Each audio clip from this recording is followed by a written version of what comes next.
Welcome back again to Radio Entrepreneurs. My name is Jeffrey Davis. I'm host of Radio Entrepreneurs, also CEO, founder of MAGE LLC management consulting firm. Very busy in these times of leadership and organizational change, helping organizations transition to this new economy and hopefully continue success along the way. With all these changes going on, we've been doing more interviews than ever before.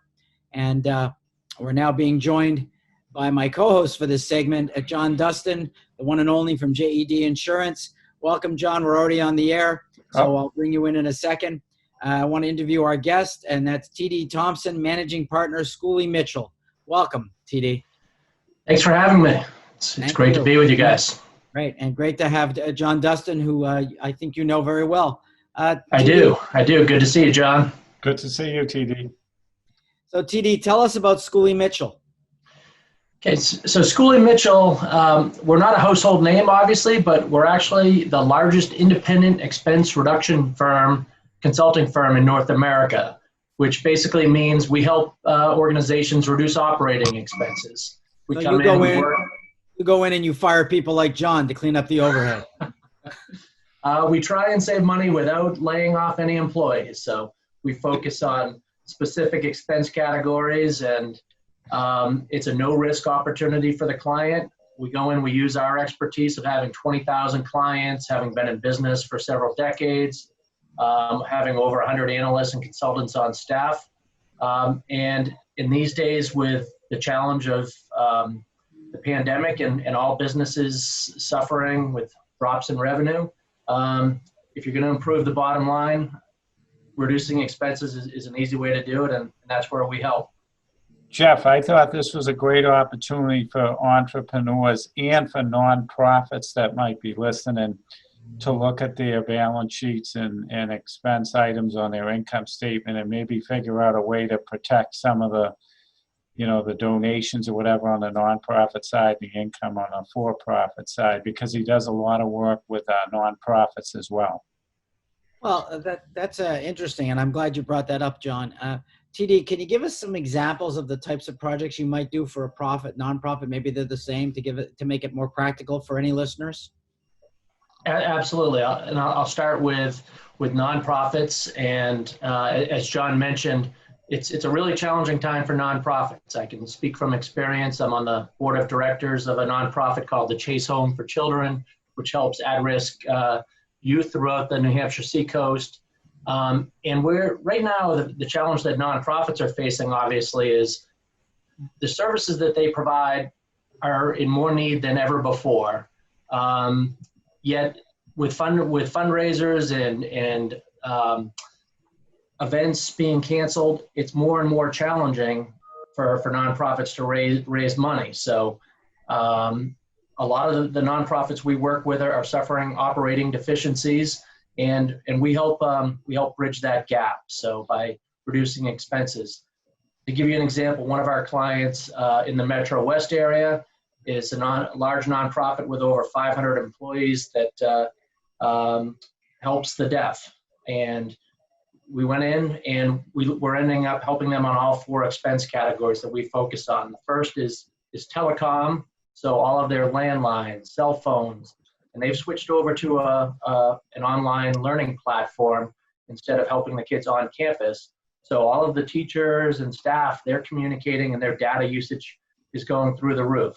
So we're helping to manage those expenses on their behalf. The second expense, go ahead. No, keep going, sorry.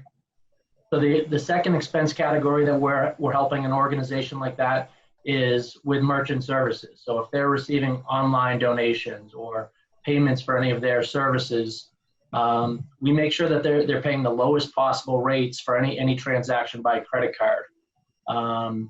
And one thing that's interesting about that organization is not only are they helping kids on their campus that were born without hearing, they're helping people throughout the country. So they sell their hearing aids to deaf people across the country, accepting payment by credit card, and then they're shipping those products by FedEx.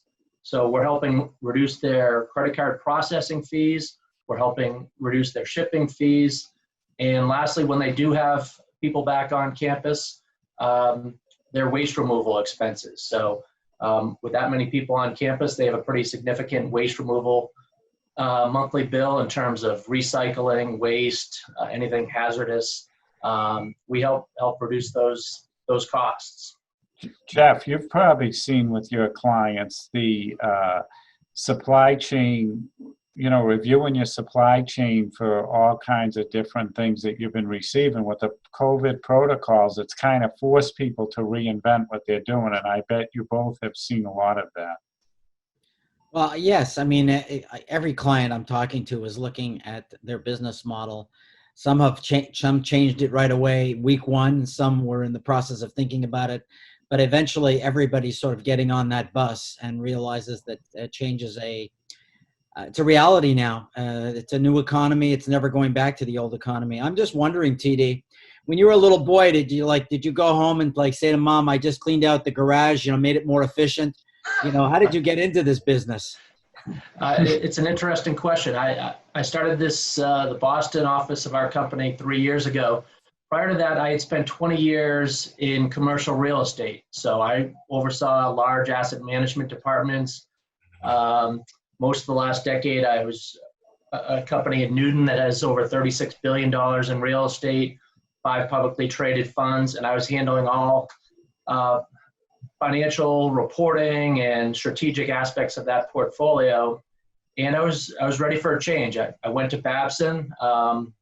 Very entrepreneurial. My dad started a computer company back in the 70s and took it public. And then he got into real estate and thoroughbred horse racing, breeding syndicates. So I always knew I wanted to have my own business.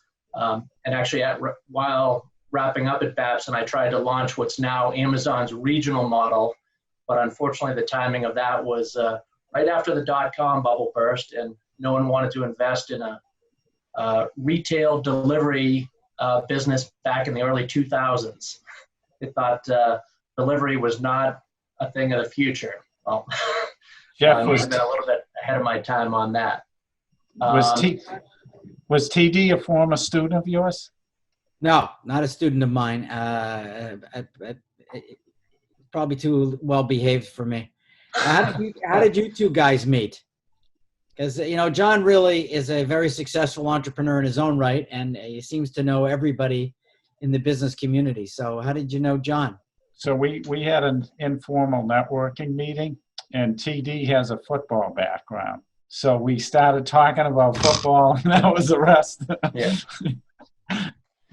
But you're not a weightlifter like John. I am not. He kind of came with the territory of playing football, but nothing on a very serious level on the weight. Not level. like John. John's a real power lifter. So, TD, if somebody was looking for you in your firm, and I can't see why not everybody, since there's no risk, I don't know why everybody wouldn't be looking at you. How would people find you and the firm right now? SchooleyMitchell.com. So it's school with an EY on the end, Mitchell.com. So that's probably the easiest way. Email me, call me, td.thompson@SchooleyMitchell.com. And it's just, as you said, there's really no risk. If we can't save the client money, there's literally no fee, there's no strings attached. And our success rate is off the charts. It's over 90%. So we make it really easy on the client. If they can spend about 20 minutes answering a few questions, providing us with some invoices, we're generally going to find savings for them. It's a very rare occasion where we're not able to generate savings for our clients. And as you were touching on earlier, kind of the urgency now as businesses are reinventing themselves. A perfect example is one of the large hospitals here in Metro West. I started talking to them in February. They were interested in having us help reduce expenses. The pandemic started, and I reached out to them and I said, listen, we really love what you do. We'd love the help, but we can't even spare the 20 minutes right now.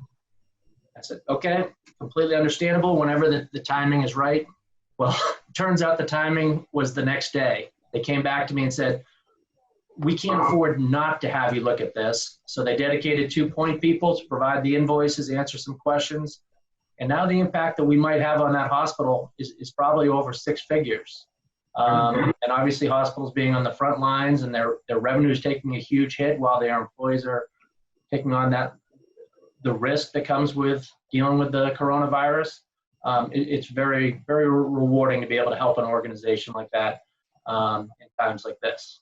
Thank you, TD. And John Dustin, reporter at large for Radio Entrepreneurs. How would someone find JED Insurance in these times? On the internet at www.jedinsurance.com, by phone at 508-543-1067, or email john.dustin, D-U-S-T-I-N, at jedinsurance.com. That's great. Thanks for being on again, John, and thanks Thank for finding us these new stories of entrepreneurship. TD, thanks and continued success. We look forward to you coming back again this year and telling us more stories about how you're helping companies deal with this new economy. Great. My pleasure. It's great speaking with you guys. Thank you. This is Radio Entrepreneurs.